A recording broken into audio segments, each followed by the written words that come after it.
प्रभु जीशु ख्रीष्टंकर ईश्वर प्रेम द्वारा मु समस्त को आंतरिक भाव नमस्कार और शुभेच्छा जनाए। आज आम गीत संगीता 21 देखा 21 एक रु आम 13 पर्यंत आम पाठ करवा।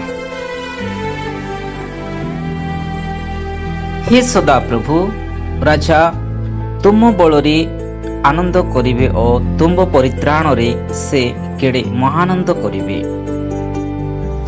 तुम्बे तांको और तांको मनर बांछा प्रदान करिअछ और तांको अष्टाध्वर निवेदन अस्वीकार करिनाह। कारण तुम्बे नाना मंगल और आशीर्वाद घिनी तांकर सम्मुखवर्ती हेउअछ। तुम्बे तांको मस्तक रे शुद्ध सुवर्ण मुकुट देइअछ। से तुम निकटरे जीवन प्रार्थना कले तुम्बे ताहा तांकु देलो।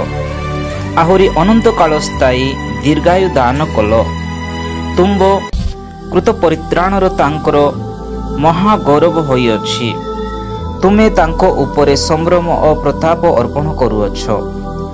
कारण तुमे तांकु सदाकाल आशीर्वाद युक्त करिअछ।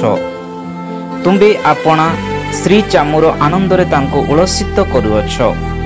कारण राजा सदाप्रभु ठारे निर्भर करती।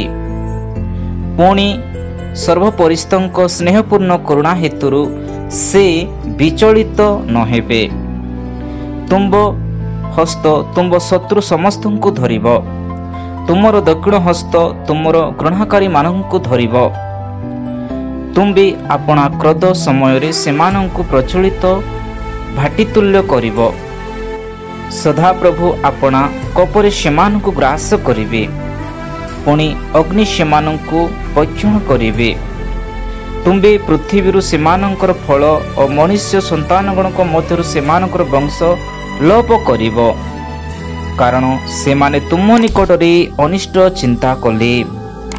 सेमाने एक कौशल कल्पना कले ताहा सेमाने सिद्ध करि पारंती नाही।